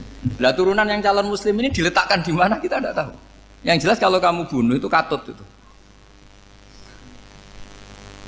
Artinya gini, logika membiarkan orang kafir itu ya ada logikanya. Nah, logika membunuh karena mereka mau membunuh kita ya ada logika fikihnya, karena kalau kita ada membunuh dibunuh. Makanya semuanya hukum ini terus bergantung al-hukmu yaduru ma'ilatihi wujudan wadam. Di sini terus dipertemukan. Makanya semua nabi itu kalau yang namanya membunuh pasti pas perang saja, karena ini kondisi yang memang pilihannya hanya dua, kalau nggak dibunuh ya membunuh. Ada duel lah. Maka ini butuh kajian fikih dan orang nggak boleh subjektif dalam hal ini. Saya ulang lagi, tidak boleh subjektif. Karena tadi orang yang kamu katakan sekarang misalnya Zaid, kamu itu bodoh sekali. Kenapa bodoh? Nggak hafal Quran, nggak pernah kuliah, nggak pernah ngaji. Ternyata Zaid ini bersemayam calon anak yang alim alama hafal Quran, namanya Umar, tapi masih jadi sperma. Suatu saat Zaid itu punya anak alim alama, kan banyak orang tidak bisa baca Quran punya anak hafid, banyak nggak di Indonesia? Banyak nggak petani yang punya anak dekan? Petani punya anak dekan, yang dekan punya anak naik kelas saja susahnya bukan main. Banyak kan? Nah ketika dibalik nanti ada dekan punya anak goblok, yang petani punya anak dekan, pinter mana? Kita tidak pernah tahu, makanya ini kan ya sudah, kalau nggak pernah tahu ya bilang saja wallahu alam, kan selesai. Daripada keminter keliru kan ada wallahu alam. Makanya cerita favorit guru saya Kiai Haji Maimun Zubair itu punya apa namanya Kiai Zubair. Itu cerita favoritnya itu ada santri namanya Soleh. Soleh itu alim alama. Orang Madura itu cara berpikir kan kalau kiai saja alim seperti itu, apalagi bapaknya. Pas bapaknya main ke pondok, santrinya ada ribuan. Bapaknya main ke pondok itu sholat itu ya gak bener, gak sesuai sunnah Rasul lah kira-kira gitu. Sudah sholat itu gak bener, apa-apa gak bener. Masih ditakwil sama santri Madura, karena orang Madura itu kultus. Mungkin khilaf itu satu khusus, pokoknya perlakuan khusus. Suatu saat saking bodohnya orang itu, kenceng tuh pikir musola. Wah ini gak bisa ditakwil lagi, akhirnya gak bisa ditakwil tuh gak. Wah ini sudah gak bener ini, gak bener. Singkat cerita santri tadi gak kuat matur ke kiainya, Pak Yai, jenengan sealim itu kok bapaknya segoblok itu. Kenapa? Ya, dia kencing pikir musola. Oh bapak saya itu pintar sekali. Kok bisa? Karena beliau yang memutuskan saya mondok sampai saya jadi alim alama seperti ini. Yang bodoh itu mbah saya. Yang bodoh itu mbah saya. Kan? Artinya gini, sekarang misalnya Anda dekan, atau Anda rektor, atau Anda profesor, atau Anda kiai top mubalek kondang, Anda mau balik kondang terus punya anak, gobloknya bukan main. Atau apalagi anaknya ketangkep KPK. Yang satu anaknya orang bodoh jadi dekan. Kalau kompetisi ini pinter mana coba? Ada ahli metodologi tapi anaknya itu terlibat narkoba. Yang ini petani utun, anaknya dekan. Kira-kira kalau dikompetisikan pinter mana? Anaknya pinter petani tadi gitu. Yang ketika petani kamu vonis bodoh gitu. Tapi siapa tahu kalau ini menyimpan calon. Paham ya? Kita tidak pernah tahu. Makanya Quran selalu ngajari dalam ilmu sosial itu wa in adri la'allahu fitnatul lakum wa mata'un ila. Di dalam ilmu sosial itu kita harus jawab tidak tahu. Karena mubih. Makanya saya tadi pagi ngaji di direktorat saya bilang, saya pernah diprotes orang, Gus kamu udah jelas 01 apa 02. Ya saya jawab gitu. Manusia itu makhluk yang paling gak jelas gitu. Sekarang soleh suatu saat bisa saja gak soleh. Yang sedang gak soleh suatu saat soleh. Sesuatu yang mungkin rubah kok kamu fanatik itu gimana? Nalarnya itu gimana? Coba kita tahu dulu Wahsy itu pembunuh Hamzah, akhirnya mati mukmin ya enggak? Padahal orang yang sangat dibenci Rasulullah karena membunuh Sayyid siapa? Hamzah. Sa'labah yang tukang itikaf di masjid akhirnya su'ul khatimah. Kita tidak pernah. Lah kalau nggak pernah tahu ya tidak usah terlalu fanatik biasa saja. Kayak jenengan seneng saya itu ya saya tidak tahu sampai kapan ya. Saya seneng sampean sampai kapan ya tidak tahu. Kayak suami istri itu. Pas nikah harmonis bulan madu sampai kapan bertanya. Yang jelas paling awet itu pasangan jelek itu pasti nggak awet. Makanya jadi guyonan tuh. Pasangan itu jangan baik-baik gak awet. Kalau jelek itu awet. Ternyata maksudnya cantik sama ganteng itu suatu saat pasti jadi jelek. Yang jelek sama jelek pasti jelek terus. Makanya jadi guyon aja. Kalau pasangan jelek itu awet katanya. Tapi kalau pasangan baik, ternyata baik wajahnya itu pasti gak awet. Suatu saat pasti jelek. Tapi yang jelek awet. Karena mulai dulu ya jelek sampai itu. Awet jeleknya maksudnya bukan. Ya jelas ya, jadi saya mohon sekali ini ilmu. Sampai ndak urusan, ini bukan urusan cocok ndak cocok, tapi ilmu. Ilmu harus kita dengar bahwa syariatnya para nabi itu yang sifatnya furu'iyah, tidak usuliyah, tidak tauhid itu potensi rubah. Sehingga mengkaji nasab manusia itu satu keharusan seorang ulama. Makanya setiap ada syariat nabi, hal hadis syariah mu'abbadah amla, mansukhoh amla. Karena potensi itu tinggi. Kita tahu dulu semua nabi sholat menghadap apa? Baitul Maqdis. Era Rasulullah dipindah ke Ka'bah. Tapi kalau kamu katakan total Baitul Maqdis ya tidak juga. Nabi Ibrahim mulai dulu madhabnya ke Ka'bah. Tapi kalau Nabi Musa ke Baitul Maqdis. Terus kamu bilang ini 01, 02 ya memang syariat jadi sesuatu yang furu'iyah. Nah, kenapa ini furu'iyah? Jawabannya sederhana. Ketika seseorang menghadap Ka'bah itu menghadap batu apa menghadap Allah? Allah. Ketika menghadap Baitul Maqdis hakikatnya menghadap Allah apa menghadap Baitul Maqdis? Allah. Maka menghadap Ka'bah itu sebenarnya masalah furu'iyah. Yang masalah usuliyah adalah inni wajjahtu wajhiya lilladzi fataras samawati wal ardh. Yang permanen adalah menghadap Allah Subhanahu wa taala. Cuma secara prosedur syariatnya secara zahir menghadap Ka'bah. Maka potensi rubah karena ternyata itu furu'iyah. Untuk kiblatnya itu furu'iyah. Yang permanen adalah menghadap ke Allah Subhanahu wa taala. Ini penting ya. Jadi terus sekarang masih antar nabi apa di internal nabi? Ini sudah mau selesai waktunya, sudah habis ini. Internal. Ini sudah selesai, ini sudah pas. Mohon Pak Andi. Wah. Jam ini sudah. Sampai mana tadi? Diteruskan apa enggak? Sudah ya, sudah kayaknya sudah. Biar kelihatan cerdas terus. Sekali pertemuan sudah pinter gitu. Berapa? Setengah jam sudah pinter. Yang internal nabi apa antar nabi? Internal ya, sudah sekarang ke internal. Kalau internal lebih banyak lagi contohnya. Yang masyhur tentu masalah Baitul Maqdis. Dulu Rasulullah pernah sholat menghadap Baitul Maqdis 16 bulan. Berapa? 16 bulan. Kila 17. Pokoknya khilafnya hanya 16 dan 17. Kalau ada bilang 10 bulan berarti gak pernah ngaji. Khilafnya, karena khilafnya itu hanya 17 sama 16. Akhirnya sama Allah diminta disuruh menghadap ke Ka'bah.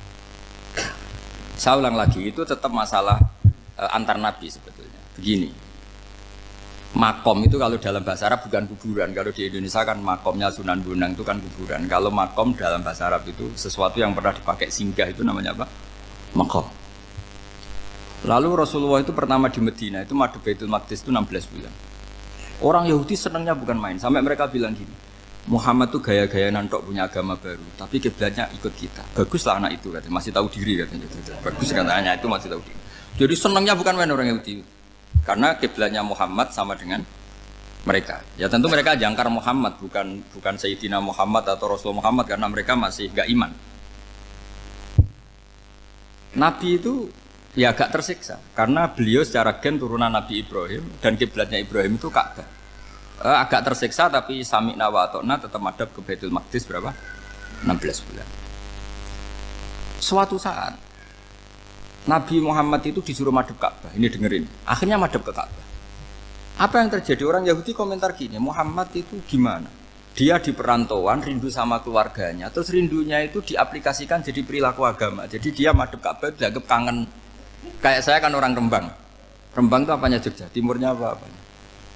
Enggak, Jakarta itu mana Jakarta itu? Barat sana ya. Ibaratnya saya orang Jakarta, terus merantau di Jogja. Dulu kiblatnya itu menghadap ke timur. Terus ketika madhab ke barat kata sampean, wah itu padunya kangen apa? Keluarga. Juga kurang ajar orang Yahudi. Jadi orang Yahudi itu memang paling pinter bully. Makanya kalau sampean tukang bully itu ya agak-agak ya enggak. Saya tidak ngomong agak ya pokoknya agak-agak ya. Pinter bully orang Yahudi. Makanya enggak ada orang debat sepinter orang Yahudi. Yang bisa ngalahkan hanya Tuhan itu. Orang Yahudi yang bisa ngalahkan hanya Tuhan. Sayyidina Ali orang paling terkenal cerdas. Itu kalau sama orang Yahudi itu pusing. Karena ya apa logikanya itu? Saya beri sekian contoh. Ada orang Yahudi tanya gini, Muhammad, kalau kambing mati itu yang bunuh siapa? Ya Allah, mati langsung itu. Agama kamu itu aneh, Mak. Yang langsung sentuhan Allah haram, tapi yang lewat tangan-tangan jahil manusia malah halal. Harusnya itu yang halal kan orisinil, langsung Allah yang bunuh. Jadi uteknya itu aneh, dari cara berpikir itu aneh. Nah cara sampean ini kan, nak halal pangan kue. Tapi Nabi kan nggak boleh bertutur kata kasar gitu. Kalau yang jadi Nabi saya untalan ngono kan gitu. Tapi Nabi kan nggak boleh kasar. Jadi Nabi itu problem karena nggak boleh apa? Kasar. Kalau kita kan gampang, wis nak halal untalan kan selesai apa? Tapi Nabi nggak boleh kasar gitu. Jadi enak jadi nggak Nabi, ya sampean itu kan enak. Mau keliru ya pantas, mau apa saja pantas.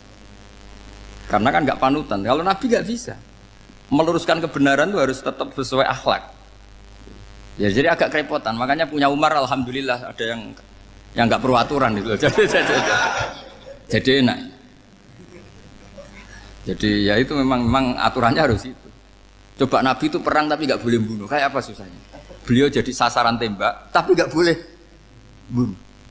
Kalau sahabat kan enak, duel, relax, santai, bisa tarung. Kalau Nabi nggak boleh. Makanya Nabi meskipun ikut perang terus nggak ada sejarah orang yang dibunuh. Ya, hanya satu peristiwa itu pun dibaca orang kafir, ditangkis Nabi, pedangnya kembali ke dia mati. Tapi nggak ada yang Nabi. Karena Nabi kalau pembunuh nanti itu terus kayak pendekar kan, dengan susah juga punya Nabi kok. Habis perang saya Nabi tanya, Muhammad habis orang berapa? 1000. Ya repot juga punya Nabi mantan apa?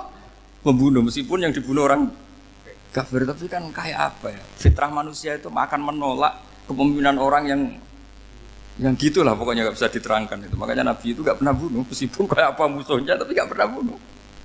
Untungnya di sekeliling orang-orang yang tadi. Jangan bilang tuh suka bunuh ya, pokoknya perang gitu ya.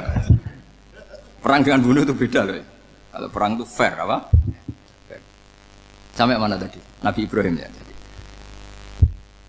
Makom tadi saya ulang lagi. Nabi Muhammad menghadap ke Baitul Maqdis itu hanya Allah nuruti. Ini loh Nabi betul. Tahu betul bahwa di antara syariat adalah Baitul Maqdis karena semua Nabi pernah berkiblat Baitul Maqdis.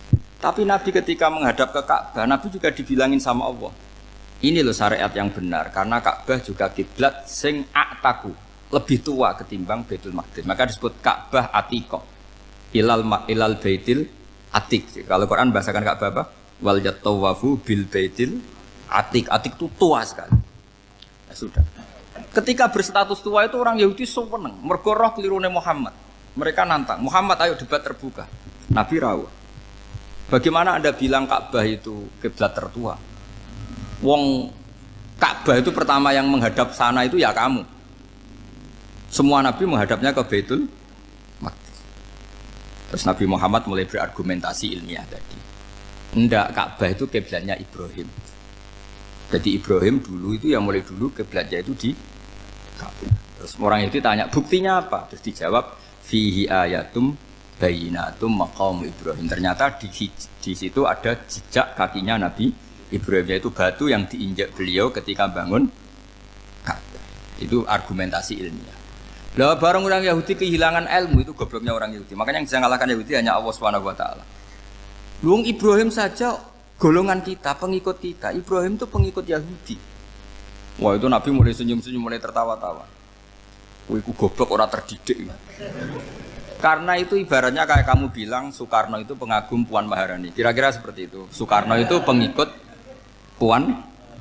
Karena Yahuda itu Yahuda bin Yakub bin Ishak bin Ibrahim. Saya ulang lagi ya, nasabnya Yahudi ya Pak. Yahuda bin Yakub bin Ishak bin Ibrahim. Jadi Ibrahim itu mbah keempat dari Yahuda. Tapi karena mereka kalah debat, Ibrahim itu pengikut Yahudi. Itu sama dengan bilang apa? Soekarno itu pengikut Puan Maharani. Itu kan jadi aneh. Atau Gus Dur pengikut Mbak Yeni. Atau Basim Masari pengikut Mbak Yeni. Itu kan aneh. Wah, akhirnya sama Allah diingatkan. Makanya ada ayat ha antum haula hajatum fi malakum bi ilm falimatu hajuna fi ma laysa lakum bi ilm. Perjanjian debat ini semuanya harus ilmiah. Tapi kenapa perdebatan Anda malah ndak ilmiah? Karena orang Yahudi iftadohu, malu semua. Wah, semuanya Muhammad itu satu-satunya kekalahan orang Yahudi. Tapi ayat-ayat seperti ini itu enggak populer. Ayat ha antum haula hajastum fi malakum bi ilm falimatu hajuna fi ma laysa lakum bi. Jadi Islam betapa hebatnya Islam. Kalau debat harus ilmiah. Dan Kanjeng Nabi menantang, ini perjanjian kita debat ini ilmiah. Kenapa sekarang jadi tidak ilmiah? Yaitu kamu mengatakan Ibrahim itu pengikut Yahudi. Padahal Ibrahim dengan Yahudi itu dulu Ibrahim. Makanya Yesus kalah, mat. Tapi tetap ra Islam. Tapi nah, makanya terus Ka'bah dibuktikan ketuaannya lewat apa? Fihi ayatum bayinatum maqamu Ibrahim. Itu bukan makom kuburan. Karena makamnya Nabi Ibrahim tetap di Hebron, tembuhne Palestina. Kira-kira itu Palestina. Jare Israel yo ning Israel, mbah menang di. Jare ning Israel yo ning Israel, jare Palestina ning sapa naziarah ke sana di Hebron. Di makamnya Nabi siapa? Ibrahim. Jadi jelas ya, jadi nasa mansur itu ketentuan yang dikehendaki Allah Subhanahu wa taala untuk menguji loyalitas manusia, menanggalkan semua akalnya. Makanya saya mohon sekali siapapun yang ngaji saya dimanapun, sekali-kali manusia itu harus menanggalkan akalnya. Sekali Anda pakai akal, maka Anda akan ingkar dengan nasa mansur. Nasa mansur itu hukum yang direvisi, yang dibatalkan. Makanya orang Yahudi lagi-lagi pinternya orang Yahudi, merovokasi orang-orang yang Islamnya belum kuat, diprovokasi gini. Ungzuru ila Muhammadin tahayyara fi din yukhillu yawman wa yuharrimu ukhra. Lihat itu Muhammad, dia kebingungan cara beragama. Kadang bilang A, besok bilang B. Jadi nasa mansur dianggap satu bentuk kebingungan. Gak kurang ajar tapi. Wah, akhirnya sebagian orang yang murtad. Makanya nasa mansur itu satu peristiwa yang menjadikan banyak orang murtad. Karena diprovokasi orang Yahudi bahwa itu bentuk kebingungan Muhammad. Akhirnya terus saya qulu sufaha minan nasi ma wallahum angqiblati mulati kanu aliyah. Nah, kelirunya orang Yahudi adalah ternyata nasa mansur yang dipilih Rasulullah itu semuanya ada di Taurat dan Injil. Termasuk di Taurat dan Injil disifati dan Nabi yusolli ilal qiblatin, bahwa Nabi ini akan bersolat dengan dua kiblat. Makanya tetap ditantang. Qul fa'tu bit-taurati fatluha in kuntum shadiqin. Kalau kamu tidak percaya bahwa saya ini orisinil, ayo bareng-bareng mengkaji Taurat. Tapi mereka tidak siap mengkaji Taurat. Karena Taurat semuanya mendukung Rasulullah Muhammad SAW. Fatluha in kuntum shadiqin. Makanya ini penting sekali ngaji. Jadi perdebatan itu macam-macam. Dan itu pinternya orang Yahudi. Ungzuru ila Muhammadin tahayyara fi dini yukhillu yawman wa yuharrimu ukhra. Ini penting sekali. Makanya nasa mansur itu uji loyalitas. Itu Imam Malik kalau mencontohkan ke Imam Syafi'i. Saya berisikan contoh fikih. Ini saya melanggar waktu ini. Ini sudah berapa? Saya yang tidak mengesahkan diri saya. Ya misalnya ini ya, ini kertas sak bawa ya, ini kertas sak bawa. Terus ini tak kasih uang misalnya, uang 100.000. Atau kalau contoh Imam Syafi'i dulu dididik Imam Malik begini. Ya Syafi'i kalau kamu punya 2 budak, 2 pembantu, kalau dulu kan masih ada budak, 2 pembantu lah kira-kira. Seneng mana, yang cerdas sama yang goblok? Seneng yang cerdas. Kalau yang nurut sama yang bantahan, seneng yang nurut. Lah yang nurut itu yang goblok. Makanya tinggal dibalik saja. Kamu tak beda ya. Seneng mana punya istri yang cerdas apa yang goblok? Coba jawab.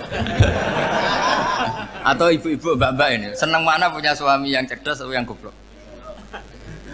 Kalau cerdas gak bisa diakali. Tapi goblok nurut tapi ya kadang sini-sini kan di sini. Nah, itu kan antar manusia. Masalahnya kita menghadapi Allah Subhanahu wa taala yang semua kita pasti bodoh. Kita menghadapi Allah Subhanahu wa taala yang semuanya kita pasti bodoh. Allah jelas ngendikan wa kanal insanu dzaluman jahula, manusia itu banyak dolimnya. Dolim itu sifat mubalaghah.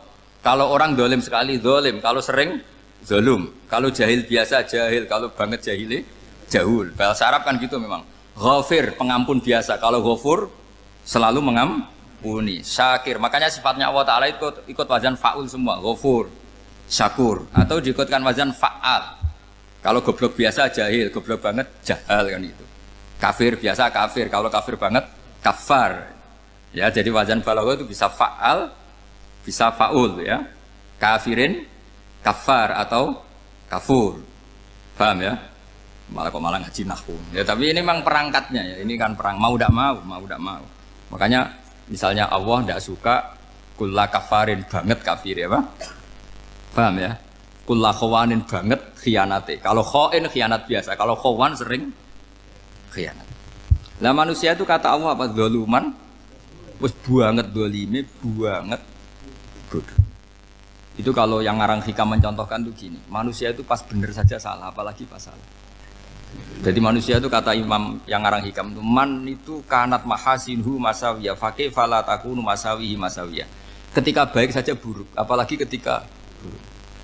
Coba kalau ada orang dermawan sama teman-temannya, tanyakan istrinya. Duit dihambur-hambur, disikno kanca ngalono bojo. Mesti gitu. Teman yang sering silaturahim ke teman-temannya, kata temannya baik, senang silaturahim, tanyakan istrinya, oh meninggali wong. Jadi manusia pas baik saja ada buruknya, apalagi pas buruk.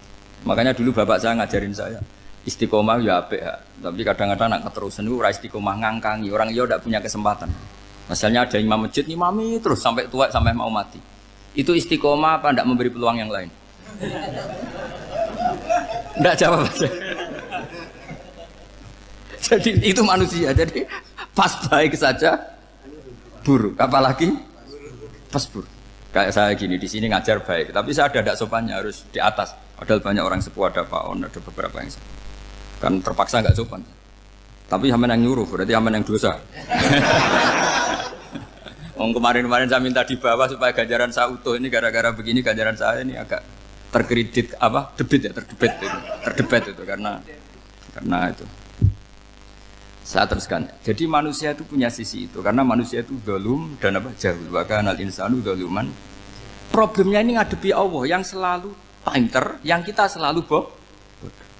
Misalnya gini, kamu ditanya Allah. Ini contohnya Imam Malik.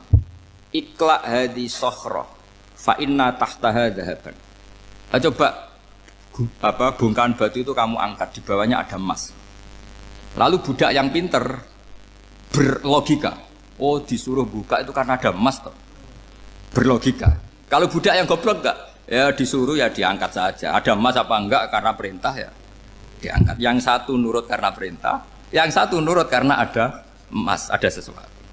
Logikanya suatu saat Tuhan tuh hanya bilang gini tok, ikla hadis sokhroh, batu itu angkat.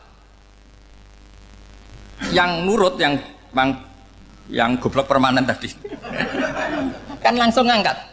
Yang pinter, ini ada apa lagi Gusti kok harus diangkat? Ya gak ada apa-apa, nyuruh saja kata Allah gitu. Oh ada bisa, sesuatu harus ada alasannya. Itu kira-kira mangkel loh Pak? Oh mangkel. Nah, logikanya manusia seperti itu. Makanya dua murid pinter, di rakyat pinter, presiden ya susah mesti demo. Goblok ya susah sini uang. Ini kan nggak ada pilihan. Memang manusia itu nggak ada pilihan. Nah sekarang masalahnya gini di fikih ini saya kembali lagi ke fikih. Pertanyaannya secara fikih begini. Misalnya iddah. Iddah itu seorang perempuan ditinggal mati suaminya atau ditinggal atau cerai. Itu kan ada namanya apa? Iddah. Iddah itu memastikan apa tujuannya? Memastikan rahim itu steril dari mani atau sperma zaut awal. Supaya nanti kalau dinikah orang lain tidak terjadi ikhtilatul nasab. Oke, berarti iddah kita beri argumentasi secara ilmiah li baro'atir rohmi. Jadi misalnya Zaid menceraikan istrinya Sri dalam keadaan masih bisa haid. Iddahnya 3 kali masa suci. Wal mutallaqatu yatarabbasna bi anfusina salah satu guru. Lalu karena secara teori medis kalau haid berarti bukti tidak hamil. Apalagi kalau haidnya terulang-ulang sampai 3 kali pasti tidak hamil. Sehingga kalau nanti dinikahi orang lain pasti kalau ada anak ya anaknya zaud sani atau zaud kedua. Berarti alasan iddah li baro'atir rohmi. Oke, kita sok pinter, sok bijak. Pertanyaannya adalah, sekarang sudah baru 1 bulan, suaminya di Malaysia, nggak pernah ngumpuli. Dicek di medis juga berbukti tidak hamil. Apakah boleh tanpa iddah? Semua ulama mengatakan tidak boleh. Tapi ini kan rahimnya jelas bersih. Ya karena iddah itu nuruti perintah pangeran, pokoknya tetap iddah. 3 kali masa suci. 3 kali masa suci atau masa haid, itu ada perdebatan ulama. Tapi kan ini terbukti bersih Gus. Meskipun terbukti bersih, kata Allah harus iddah 3 bulan atau berapa? Kira-kira 3 bulan, 4 bulan ya tetap harus iddah. Kowe milih mana? Sok pinter, Gusti. Berhubung ini, pangeran mbok terangno gitu. Berhubung. Jadi Tuhan apa Pak Wari? Berhubung Gusti ini jelas steril dari sperma zaut awal, enggak usah iddah Gusti. Sama aja kamu disuruh majikan kamu ikhla hadis safra, berhubung nggak ada apa-apa, nggak usah ya. Kira-kira mangkel nonda budak yang seperti itu. Mangkel. Maka dibutuhkan kebodohan dalam beragama. Betul itu memang. Makanya Nabi itu unik pernah bilang itu gini. Aksaru ahlil jannah al-bulu. Aki-aki penduduk swarga itu al-bulu wong goblok-goblok. Maksudnya goblok yang jenis ini bukan goblok betulan maksudnya. Maksudnya goblok jenis ini itu ya tetap pinter, tapi pinternya dibuang pura-pura goblok demi sami'na. Jadi saya misalnya kok pinter dan goblok tadi sekaligus, pinter dan goblok. Ya bah ikhla hadis sokhra fa inna tahta hadapan. Tak angkat karena saya tahu di bawah ada emas. Tapi di hati saya sajane ya mergo perintah. Suatu saat kalau disuruh Allah ikhla hadis sokhra, perintah ya tak angkat ya sudah. Jadi ya pinter ya goblok. Saya tahu namanya perintahnya Allah pasti ada hikmahnya. Hikmahnya iddah adalah li baro'atir rohmi. Tapi hikmahnya jadi kawula adalah nurut perintah Allah, cek tahu alasannya maupun tidak. Lah di sini ada illatul hukmi untuk membangun kecerdasan, tapi ada loyalitas untuk membangun ubudi. Ya, bahwa kita ini kawula roh tetap loyal. Makanya tadi pagi saya cerita Sayyidina Umar. Sayyidina Umar kayak apa cerdasnya? Tapi tetap ubudi ya. Yaitu Rasulullah SAW sering dibully orang kafir. Muhammad itu gaya-gaya nantok.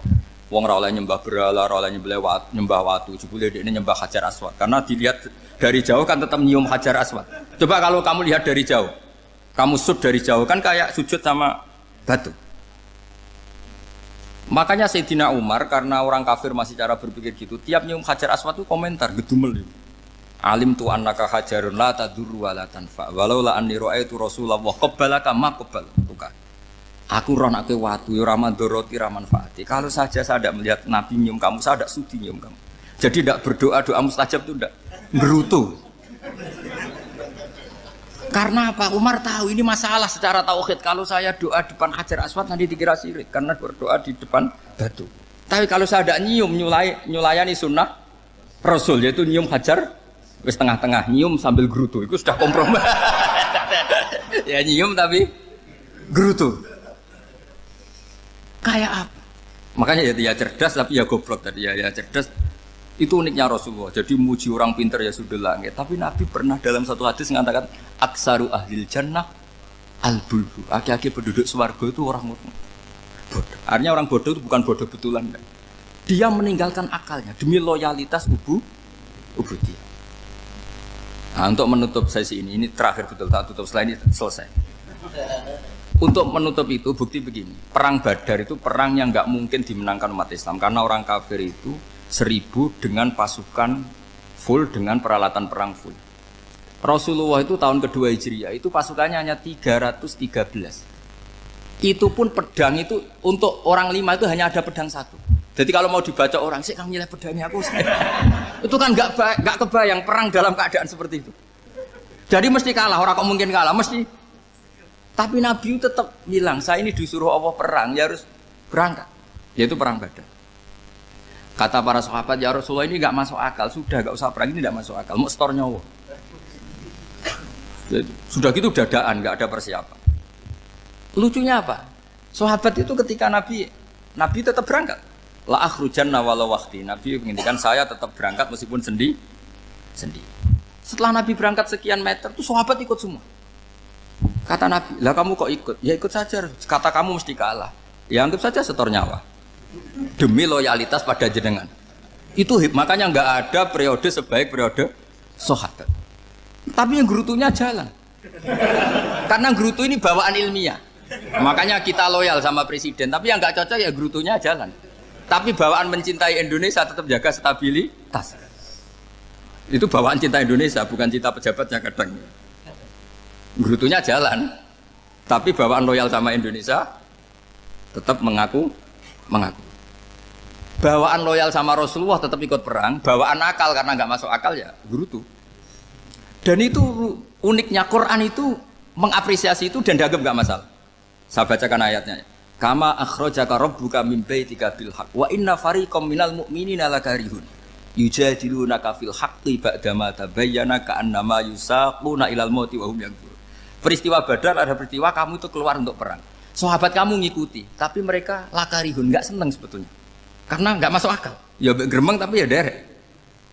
Yujadilunaka fil haqq, mereka mendebat kamu dalam kebenaran. Jadi ya Rasulullah wong perang karuan kalah jenengan lakoni alasane nopo? Lah kok melok? Ya saya harus ikut jenengan Nabi.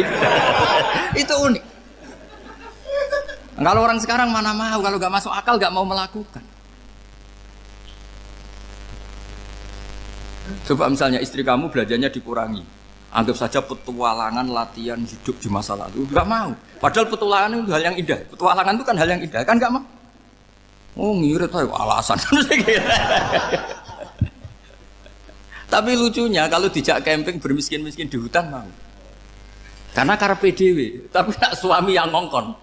Ayolah seminggu ini kita model miskin, anggap saja petualangan masa lalu. Nggak mau. Karena pinter, apa? Coba kalau bodoh.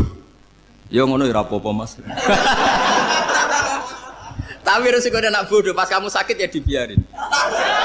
Karena dia melihat sakit kan biasa, namanya manusia. Jadi makanya ini pilihannya susah, hidup itu malah susah makanya ini. Jadi uniknya Quran gitu. Quran itu membolehkan psikologi manusia. Makanya Allah ngendikan kutiba alaikumul qital wa huwa kurhul lakum. Ya saya tahu kamu tidak suka perang. Allah yang ngakui bahwa kurhul enggak apa-apa.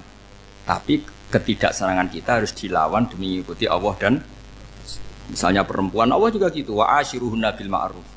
Gauli istri kamu muamalah secara baik. Kata Allah fa in karihtumuhunna fa'asa an takrahu syai'a wa ja'alallahu fi khairan katsira. Mungkin ada watak yang kamu tidak suka, tapi di situ ada kebaikan. Allah ngaku yang namanya suami mesti ada watak yang enggak suka dari istri. Juga sebaliknya lebih banyak lagi yang suami istri kamu tidak suka watak kamu. Juga enggak suka hidung kamu, wajah kamu banyak lah enggak disuka. Tapi demi kestabilan negara suami istri ini, mereka loyal, justru itu bagus. Maka jagalah ilmu, juga jagalah loyalitas. Itu yang perlu saya utarakan. Jadi makanya agama ini dibangun dua. Satu kecerdasan hikmah, yaitu ya al-hukmu ya duru ma'ilati wujudan wa adaman. Tapi juga ada ubudiyah, bahwa agama ini milik Allah. Maka sami'na wa ata'na. Karena begini logikanya, saya ulang lagi masalah batu. Iqla hadis sokhro fa inna tahta hadaban. Terus saya angkat, pembantu saya ngangkat. Dia saya gaji atas nama apa? Nurut kan? Atas nama menemukan emas apa atas nama nurut? Nurut, karena emas itu juga penemuan saya, milik saya. Ngangkat batu yang nggak ada emasnya juga atas nama nurut. Jadi rapot yang saya berikan ke pembantu saya itu tentang nurut dan tidak nurut. Saya kan tidak peduli dengan cerdas dan tidak cerdas. Itu kan tidak sesuatu yang menguntungkan saya. Nah Allah juga gitu. Kecerdasan kamu, pinter kamu itu tidak menguntungkan Allah Subhanahu wa Ta'ala. Karena Allah itu tidak butuh pinter kamu, cerdas kamu. Allah hanya butuh mental ubudiyah kamu. Makanya Allah mensifati nabinya hanya subhanalladzi asra bi abdihi, karena status tertinggi manusia adalah sifat Nah, makanya ya Tuhan nafsul mutmainnah irji'i ila rabbiki radhiyatam mardiyah fadkhuli fi ibadi. Berstatuslah sebagai hamba baru wadkhuli jannah. Nah, kalau kamu berstatus hamba ya harus baik, enggak usah kakek bantah. Coba kalau kamu rasional, ya Allah kenapa bikin surga nanti-nanti? Engkau kan bikin sekarang, ngapain repot-repot nanti? Jadi kacau semua agama. Makanya yang perlu didahulukan adalah status ya Tuhan nafsul mutmainnah irji'i ila rabbiki radhiyatan mardiyah fadkhuli fi ibadi. Masuklah berstatus sebagai hamba saya. Khasnya hamba tadi ya cerdas karena semua yang diperintahkan Allah pasti ada hikmahnya. Tapi kecerdasan ini kadang kita tinggalkan demi loyalitas ubudiyah. Bismillahirrahmanirrahim. Rabbi shrah li sadri wa yassir li amri wa hlul 'uqdatam min lisani. Bismillahirrahmanirrahim. Babu tahrimi dzulmil muslim. Utai bab nerangno harame zalimi wong Islam. Wa khadlihi lan menghinakan muslim wa ikhtiqarihi lan nyepelekno muslim wa tahrimi dzulmil muslim wa khadli wa ikhtiqari wa damihi lan ngaramno zalimi dami muslim wa irdihi lan harga diri muslim wa malihi lan donyane muslim.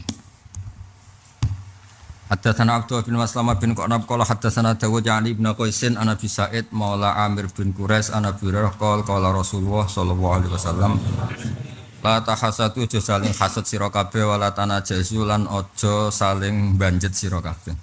Terus wingi kula terangno banjet niku orang yang menawar yang enggak ingin beli.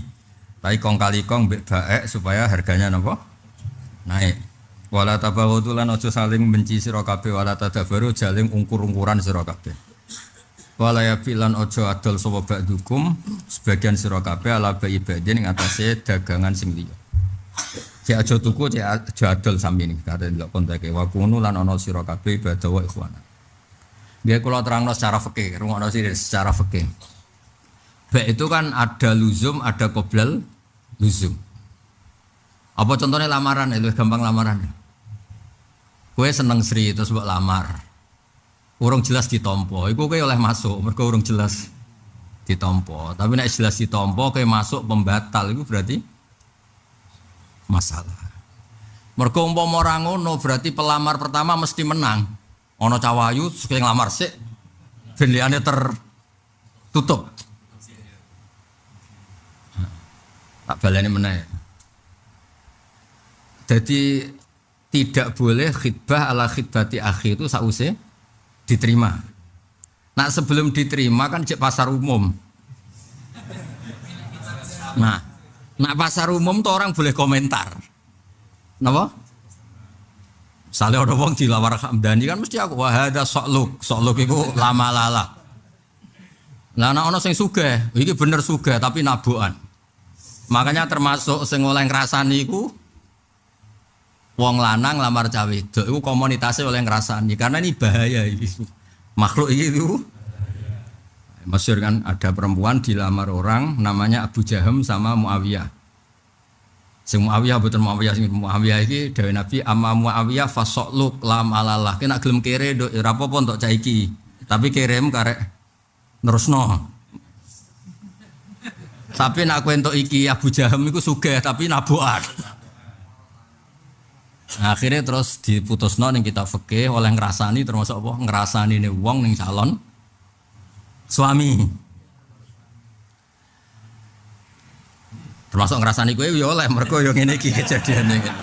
Kejadiane. Salahno wong lamar anake kiai, pacakane resik apik. Tapi gobloke ora ketulungan. Suwana wong khusuk macane kitab akeh tapi kedonyan. Wa barang nyeleksi anake ra payu. Mergo kakean apa? Seleksi. Nah. Ba' itu ada dua sebetulnya itu bahasa ba' dimaknani tuku beli itu salah saja. Salah tapi bener. Di semua kitab fikih, sing kitab fikih kuno mesti kitabul ba'. Enggak ada kitabul ba' wa syira itu enggak ada karena ba' itu ya bisa syira ya bisa ba'. Mulane nggone Quran ya ora ana kata bek nemen-nemen ya ora ana. Misale wong elek sapa? Ulaikal ladzina starawud dalalata biluda. Padahal beli kejahatan ya salah, menjual juga salah. Tapi sing dikritik Quran kadang siroknya saja. Tapi sebetulnya memasukkan apa? Lah padha kok cawe wedok sing ngambil rabi kowe ya oleh diseleksi. Misalnya kayak seneng Sri, kancane Sri oleh komentar, "Ki nak ben buang krut." Wedake kowe kudu impor misale. Tapi ya nak ngrasani ku sak pase aja tok ndi-ndi. Aja over. Nah, itu sebetulnya awalnya haram, tapi wa irdu karena itu menyangkut harga. Ya begitu nyeleksi mubalak ya sama. Iku omongane enak, tapi ra ono dalile pah poh tok. Lah engko sing biasa pidato ki kudu nyeleksi, kowe diundang ning masjid, iku sing undang manekno tok. Kowe disangoni dhuwit kotak iku. Kowe ngerti nek sing disangokno rada ora oleh iku. Kadang panitia yo mau itah itu ngundang. Jebule wayahe nyangoni iku kotak masjid tupleki.